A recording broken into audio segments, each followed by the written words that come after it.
Hello, welcome back to another edition of Vinyl Show and Tell.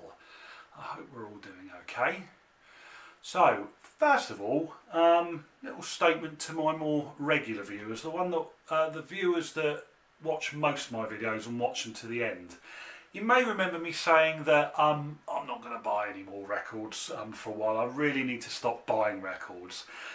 I bet most of you who heard me say that were just basically shouting at the screen, "What a load of rubbish!" Because, as we all know, and as I'm sure everyone who's watching who collects vinyl knows, that it just doesn't work like that, does it? You try and stop, but it's an addiction. So that's just the way it goes. So what's happened? Last weekend, my wife and myself had a day out in Salisbury. I've never actually been to Salisbury before. Lovely place, really, really lovely. We were let down by really drab and grey cold weather, but it was still very nice. Beautiful town. The cathedral is amazing, so I highly recommend if you can get there, definitely pay it a visit. But I did some homework, and there are some record shops there, so I thought I need to check them out. Definitely need to check them out. That's what I do, you know. You've got to look at these places. So, as with all my sort of finds videos, I'm going to start off with a little bit of footage that I took in Salisbury, show you the places that I visited, and then stick around after that as I will show you what I've bought. So, over to the footage. We are in Salisbury. Nice little shot of the river. So this is even better. Beautiful cathedral in the distance there. The flowing river. Very, very picturesque, I have to say. So here we are in the market. Haha, do you see what I see? Come on. In we go. Okay, so I've come into an arcade, TK Maxx there. And we have this place, Vinyl Collectors and Sellers. So let's go on in, see how we get on. And then the final stop, which is difficult to film, is called Vintage Corner. It's there on this side street, just near the last one I went in. And what better way to round it off? I mean, there we are. It doesn't get any better than this. Cheers. Right, there it is. That's it. Good day out was had. Very, very good day out. So just a quick word on the places that I did visit. I only actually bought records from one of the shops and stalls. The market stall you saw in at first, I believe. It did have a few bits, but I found it quite pricey. And also there were signs all over stickers all over the sort of record saying, "Please ask if you want to view it." I don't know, it just makes me feel a bit uncomfortable. Yeah, there were one or two things I was definitely interested in, but yeah, the prices were just not good enough. I knew I could have done better, so I just left it. It's not too bad. They weren't a complete rip-off, but just a bit more I wanted to pay. The second shop, which is in a small shopping mall, very small. I think it was only that and TK Maxx in there, which was odd. It's called Vintage Vinyl and Collectors. I think that's what it's called. If I'm wrong, I'll put it down in the caption. You probably saw it on the footage anyway. That was a bit better price wise, not massively, no bargains as such.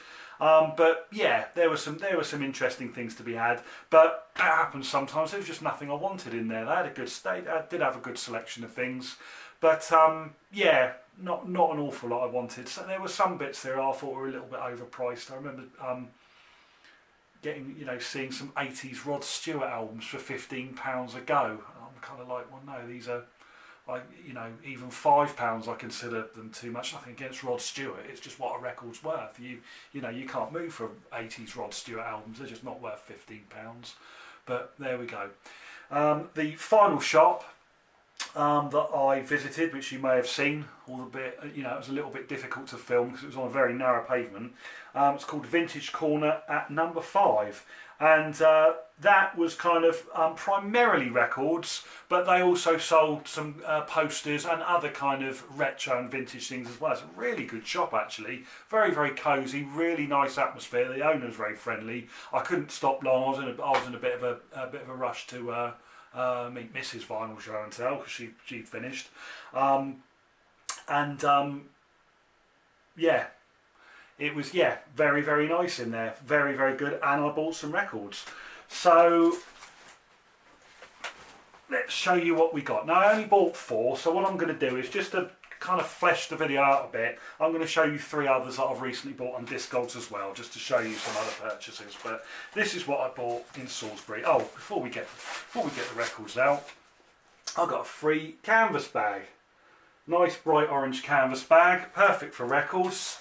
Didn't even ask for it. I was almost going to say to them, no, I've got a bag, because I did have a bag, did have a shoulder bag, but I thought as he was loading them in, I was like, I like that, I want it, and it's a nice touch. So certainly if the shoulder bag ever gets too full, I'll always have this with me, just as a little overspill.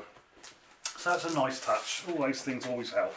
So first off, we have got Idlewild by Everything But the Girl. This one I think is from 1988. I can just see the year on the bottom of the sleeve. I haven't got this one. I've got the first 3 albums by Everything But the Girl. It's funny, I'm acquiring them, not intentionally, in chronological order, which is something I don't normally do with any bands. I just get what I can lay my hands on. But you know, I've started with the first album, numbers 2 and 3 have come along, and this is the 4th. This was a lovely deal, and I'll tell you what, it is absolutely, I mean, this is like mint. Whoever bought this must have stored it away for 30 odd years. I don't even know if it's even been played. The sleeve is absolutely immaculate, as is the disc. Oh, there's a couple of little spindle marks, so they might have played it once or twice. It amazes me sometimes when records turn up this good, because you sort of think, did you not play it? But I think some people back in the day may have bought them and taped them. They might have put them onto cassette. Or maybe they bought it and just didn't like it. I don't know. But I haven't played this one yet. Everything But the Girl, yeah, great duo. Obviously they've got session musicians backing them. What we call sophisti-pop. I know I've talked about them on a previous video. Very, very good what they do. I always find their album, you know, no 2 albums sound the same, so I'm very much looking forward to spinning that one. That was a nice deal. Next up, we've got a very nice find. This is called a band called Wall of Voodoo. The album, which I need to remind myself of, is called Call of the West. It's a UK original with the inner, and this one's on Illegal Records. Again, now I haven't played this. I wouldn't call this a complete blind buy, because I have been after some Wall of Voodoo. I am kind of aware of who they are and, you know, vaguely what they're going to sound like. It's not a band that I've just never heard of, that I've gone in sort of completely blind. I think I've actually first heard of them here on the VC on another YouTuber's channel. So I was very pleased to get that one in the wild, because I have been looking at their albums on Discogs. And they are on there, but I'm sure, as you'd agree, I prefer to buy things in the wild. I will use Discogs from time to time, but yeah, if I can get it out in the shop, that's absolutely great. So yeah, from what I understand, this is a post-punk new wave band. Very much looking forward to spinning it. A great find, very, very nice indeed. Okay, here we have. This is an upgrade, or at least replacement copy. This is by Colosseum, called Daughter of Time.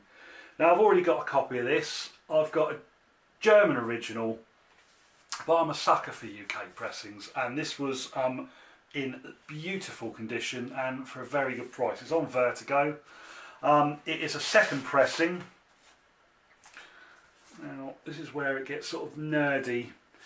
The first pressings on Vertigo, like all first pressings, they come with a large, as you probably know, large logo at the front and then the track listing at the back. For whatever reason, and I think this is the only issue on the Swell Vertigo sort of roster that did this, there was an issue where they kind of put the track listing on both sides for whatever reason. But as you can see, we've got the original in the sleeve, which is a nice touch. The disc itself, check again, yeah, it looks barely played. It is absolutely lovely, and it was for a very fair price. I do like this album. It's a really, really great one. Colosseum they are a prog band, definitely. I would say they kind of fall neatly in between symphonic prog and kind of the jazzy side of prog. There are classical elements to it, but they've got a saxophonist, and a lot of their personnel, Dick Hextall Smith, John Heisman, who's kind of the band leader, they come from probably more of a sort of jazzy background. You know, they were kind of more veterans. They were around in the 60s, played with people like Graham Bond. And this has got the great Chris Farlow on vocals, which is a bit of an odd matching because he's got a very, he's a real, I suppose he is a crooner, really. He's got a very, very distinctive voice. It's kind of like a sort of gruff Tom Jones in a way, but he's a brilliant frontman, and it's not to everyone's taste, but it kind of fits the material well. So yeah, lovely to pick that up. Daughter of Time Colosseum there. And finally, from this shop, I was really stoked to get this. This one is by Bridget St John, and it's called Thank You For. Now, I've got the first two albums by Bridget St John. They're not ones that I play to death. She is a singer-songwriter. It's folk. She's a folk artist, definitely. The first two albums are definitely they're kind of quite sparsely produced. There's not a lot of the time. It is just her and acoustic guitar, and it's very, very nice. This album, which I've yet to play, it's got a lot of people backing her. There's all sorts of people on here. There's people from Matthew Southern Comfort, Mighty Baby, Fairport Convention. Yeah, loads of different. I don't suppose any of them are session musicians. They've just all helped out. So as I understand, this is more of a sort of more band sounding album, if you want. Anyway, it was a very, very decent price. The price sticker that was on the plastic, which is no longer on it, it seemed to emphasise that there was coverware. So price loads you to coverware. But apart from that, we've got a little bit of a sticker rash here. Little bit of ringwear there, nothing major. Apart from that, there's really nothing wrong with it. And when I pulled the record out, which I will show you just for the label, it's pristine. I have to remind myself it's pristine. This one was on Dandelion Records. For those of you who don't know, this was owned in the early 70s by our dear and greatly missed Uncle John Peel. And another chap called Clive Selwood, I believe. I think he was head of Elektra Records in the UK, I think. Correct me if I'm wrong. But I was really stoked to get this because, apart from the fact that I've sort of, hasn't been a huge one, but it's been on my radar, and it's absolutely, the disc is immaculate. Again, yet to play it because it goes in the backlog, and it has been a very busy week, hence the slight delay on the video. But yeah, absolutely fantastic.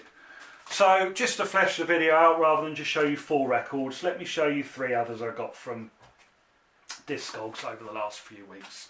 Another one I haven't played, but I'm going to show it anyway. It's an album called Loud by a band called Half Japanese. I can't say I know too much about this band. The main reason I bought it is because I'm a collector of the label it's on, which is called Armageddon. They were a post-punk label in the very late 70s, or might have just been the early 80s. But everything I buy on Armageddon is just fantastic. The more well-known artists on Armageddon, the Soft Boys had an album on there, Underwater Moonlight, Robin Hitchcock's debut, Pylon, if you know the band Pylon, they are a great Kind of still obscure post-punk band, but still quite influential and well known. They had their UK release on Armageddon. And the Method Actors. How many times do I need to talk about the Method Actors? If you haven't listened to the Method Actors yet, do it. They're brilliant. I'll keep on about the Method Actors and I will not stop. But this, yeah, I got a good deal on this one. It's got like 20 tracks on it, and Discogs lists it as experimental as well as post-punk. So looks quite interesting to see. Yeah, sort of odd-looking bunch, really, aren't they? I don't know if you can see that. But yeah, look forward to spinning it. It's a very decent copy. Okay, this one's a great find. Do you know, I've been after this album for years. It's a rare one. It's quite a grail actually. Self-titled and only album by Hemlock. It's from 1972, and it's on Decca subsidiary Duran Records. This was the Discogs buy. It was priced dirt cheap, absolutely dirt cheap, and it was by a seller in Germany. And even with the postage, which from Germany is never ever that high, you can find sellers in Germany that price fairly low, and of course the dreaded post-Brexit fees, which I won't get too hung up about on this video. It was still a cracking deal and well below the average. The seller's feedback was very low. I mean, he didn't have any negatives, but it was in single digits, so I really did take a risk. And it's turned up, and it's fine. It's very dirty. It needed a good clean, but it was nothing I couldn't get off with my cleaning machine. Couple of light scuffs on it, but it plays great. And it's kind of bluesy, slightly funky, kind of semi-commercial prog. It's led by Miller Anderson, who's there in the middle. He was the leader of the Keith Hartley band. You'd think Keith Hartley would be the main man in the Keith Hartley band, wouldn't you? But no, it's really Miller Anderson who did the vocals and wrote most of the tunes. But it's kind of his side project. Well, I guess side project. I think he'd left Keith Hartley band by then. Probably sold very, very little. But yeah, it's a really pleasant album. Very pleasant. Not easy to find. But yeah, lucky to have it. And certainly for the price that I paid for it. So a good one. And finally, stoked to get this. This is another Discogs buy. Not one you might, nothing rare, nothing terribly rare. Black Sabbath Sabotage. So, Discogs again, I keep saying it, I've just told you that. The seller had zero feedback. He was a brand new seller. And this was priced so low, I just thought I'd give it a chance. I think for a lot of people, alarm bells would ring on nil feedback. But the way I look at it is, A, you've got to give new sellers a chance. They've got to start somewhere. Secondly, they're probably keen to make a good impression. The last thing they want to do is get negative feedbacks. And thirdly, if the record's no good, it goes back. If there's a dispute, PayPal, you pay by PayPal. That's it, you're covered as far as I'm concerned. So this was just £20, and it is an absolute bona fide first pressing on NEMS. It's nice textured sleeve, and it's the phonogram pressing because later on they changed distribution. So I've wanted an absolute first pressing for ages. Turned up, very, very minor issues with the cover, just tiny amount of wear. Record itself, I don't think it's seen much of a deck in the last kind of 47, 48, whatever years. I played it, I actually was in the house on my own when I played it, cranked it up, and bear in mind I've done some upgrades to my hi-fi over the last year, so everything I'm familiar with is sounding better. It sounded phenomenal, absolutely phenomenal. I've never ever heard it sound so good in my life. Absolutely stoked. I must just say about the album itself, for ages I've always maintained that Black Sabbath's debut, self-titled debut, is their best and actually one of the best albums of all time. But in recent years I'm kind of changing my mind that this might be the best thing they've ever done. Although it doesn't seem to get the credit it deserves. It is so heavy. It's the heaviest thing they've ever done. I mean, they were going through a period of turmoil anyway, splitting up with their manager and being sued, all sorts of horrible stuff going on. So the lyrics and the delivery of this are just so angry. Ozzy Osbourne's vocal delivery is off the scale. It's phenomenal. He screams most of the way through it. It's absolutely fantastic. It's a brilliant, brilliant record.